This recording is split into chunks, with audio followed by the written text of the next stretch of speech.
ಭಾರತದಲ್ಲಿ ಸೈಬರ್ ವಂಚನೆ. ದೇಶದಲ್ಲಿ ಸೈಬರ್ ವಂಚನೆ ಪ್ರಕರಣಗಳು ನಿರಂತರವಾಗಿ ಹೆಚ್ಚುತ್ತಾ ಇದ್ದು, ಇದರಿಂದಾಗಿ ಜನರು ಭಾರಿ ನಷ್ಟವನ್ನ ಎದುರಿಸುತ್ತಿದ್ದಾರೆ. ಲೋಕಸಭೆಯಲ್ಲಿ ನೀಡಲಾದ ಮಾಹಿತಿಯ ಪ್ರಕಾರ ಪ್ರಸಕ್ತ ಹಣಕಾಸು ವರ್ಷದಲ್ಲಿ ಮೊದಲ 9 ತಿಂಗಳಲ್ಲಿ ಸೈಬರ್ ವಂಚನೆಯಿಂದಾಗಿ ಜನರು ಬರೋಬ್ಬರಿ 107.21 ಕೋಟಿ ರೂಪಾಯಿ ನಷ್ಟ ಅನುಭವಿಸಿದ್ದಾರೆ. ಮೋಸಗಾರರು ಪ್ರತಿದಿನ ಜನರನ್ನ ವಂಚಿಸಲು ಹೊಸ ಮಾರ್ಗಗಳನ್ನು ಹುಡುಕುತ್ತಿದ್ದಾರೆ. ಅನೇಕ ಜನರು ಅವರ ಬಲೆಗೆ ಸಿಲುಕ್ತಾ ಇದ್ದು, ಅಂತಿಮವಾಗಿ ತಮಗೆ ತಾವೇ ಹಾನಿ ಮಾಡಿಕೊಳ್ತಿದ್ದಾರೆ. ಕಳೆದ ಕೆಲವು ವರ್ಷಗಳಲ್ಲಿ ದೇಶವು ಡಿಜಿಟಲ್ ಪಾವತಿಗಳಲ್ಲಿ ಭಾರಿ ಏರಿಕೆ ಕಂಡಿದೆ. ಇದು ಜನರಿಗೆ ಅನುಕೂಲವನ್ನ ಒದಗಿಸಿದೆ. ಆದರೆ ಅದರೊಂದಿಗೆ ಸೈಬರ್ ವಂಚನೆ ಪ್ರಕರಣಗಳು ಕೂಡ ಹೆಚ್ಚಾಗ್ತಾ ಇದೆ. ಬ್ಯಾಂಕುಗಳು ಮತ್ತು ಹಣಕಾಸು ಸಂಸ್ಥೆಗಳ ದತ್ತಾಂಶವನ್ನ ನೋಡಿದ್ರೆ ಆತಂಕಕಾರ ವರದಿ ಹೊರಹೊಮ್ಮತಾ ಇದೆ. ಕಳೆದ ಕೆಲವು ವರ್ಷಗಳಲ್ಲಿ 1 ಲಕ್ಷ ರೂಪಾಯಿಗಿಂತ ಹೆಚ್ಚಿನ ಮೌಲ್ಯದ ವಂಚನೆಗಳು ವೇಗವಾಗಿ ಹೆಚ್ಚುತ್ತಾ ಇವೆ. 2015ರಲ್ಲಿ ಅಂತಹ 845 ಪ್ರಕರಣಗಳು ದಾಖಲಾಗಿದ್ದು, ಒಟ್ಟು 18.46 ಕೋಟಿ ರೂಪಾಯಿ ನಷ್ಟವಾಗಿದೆ. 2024ರ ಆರ್ಥಿಕ ವರ್ಷದಲ್ಲಿ ಅಂತಹ ಪ್ರಕರಣಗಳ ಸಂಖ್ಯೆ 29,000ಕ್ಕಿಂತ ಹೆಚ್ಚು ಮತ್ತು ಜನರು ಒಟ್ಟು 177.05 ಕೋಟಿ ರೂಪಾಯಿ ನಷ್ಟವನ್ನ ಅನುಭವಿಸಿದ್ದಾರೆ. ಈ ವರ್ಷ ಇಲ್ಲಿಯವರೆಗೂ 13,384 ಪ್ರಕರಣಗಳು ದಾಖಲಾಗಿದ್ದು, 107.21 ಕೋಟಿ ರೂಪಾಯಿ ನಷ್ಟವಾಗಿದೆ. ಭಾರತದಲ್ಲಿ ಸೈಬರ್ ವಂಚನೆ. ದೇಶದಲ್ಲಿ ಸೈಬರ್ ವಂಚನೆ ಪ್ರಕರಣಗಳು ನಿರಂತರವಾಗಿ ಹೆಚ್ಚುತ್ತಾ ಇದ್ದು, ಇದರಿಂದಾಗಿ ಜನರು ಭಾರಿ ನಷ್ಟವನ್ನ ಎದುರಿಸುತ್ತಿದ್ದಾರೆ. ಲೋಕಸಭೆಯಲ್ಲಿ ನೀಡಲಾದ ಮಾಹಿತಿಯ ಪ್ರಕಾರ ಪ್ರಸಕ್ತ ಹಣಕಾಸು ವರ್ಷದಲ್ಲಿ ಮೊದಲ 9 ತಿಂಗಳಲ್ಲಿ ಸೈಬರ್ ವಂಚನೆಯಿಂದಾಗಿ ಜನರು ಬರೋಬ್ಬರಿ 107.21 ಕೋಟಿ ರೂಪಾಯಿ ನಷ್ಟ ಅನುಭವಿಸಿದ್ದಾರೆ.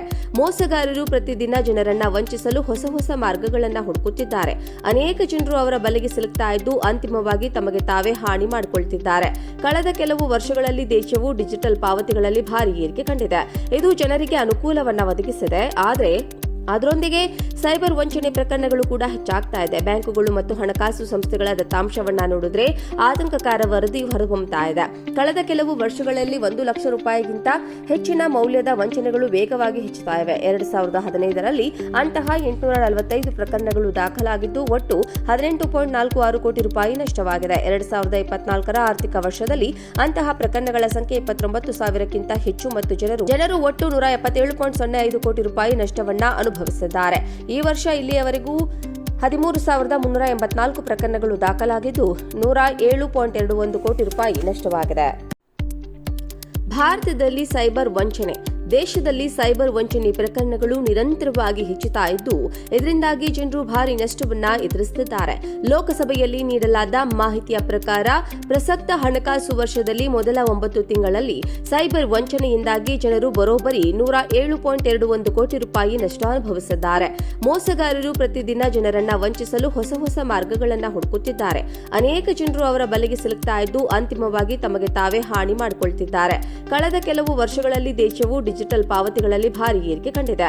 ಇದು ಜನರಿಗೆ ಅನುಕೂಲವನ್ನ ಒದಗಿಸಿದೆ. ಆದರೆ ಅದರೊಂದಿಗೆ ಸೈಬರ್ ವಂಚನೆ ಪ್ರಕರಣಗಳು ಕೂಡ ಹೆಚ್ಚಾಗ್ತಾ ಇದೆ. ಬ್ಯಾಂಕುಗಳು ಮತ್ತು ಹಣಕಾಸು ಸಂಸ್ಥೆಗಳ ದತ್ತಾಂಶವನ್ನ ನೋಡಿದ್ರೆ ಆತಂಕಕಾರ ವರದಿ ಹೊರಹೊಮ್ಮತಾ ಇದೆ.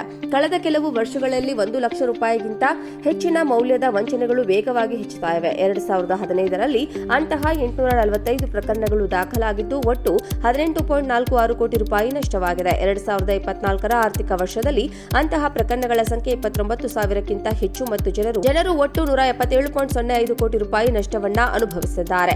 ಈ ವರ್ಷ ಇಲ್ಲಿಯವರೆಗೂ 13,384 ಪ್ರಕರಣಗಳು ದಾಖಲಾಗಿದ್ದು, 107.21 ಕೋಟಿ ರೂಪಾಯಿ ನಷ್ಟವಾಗಿದೆ.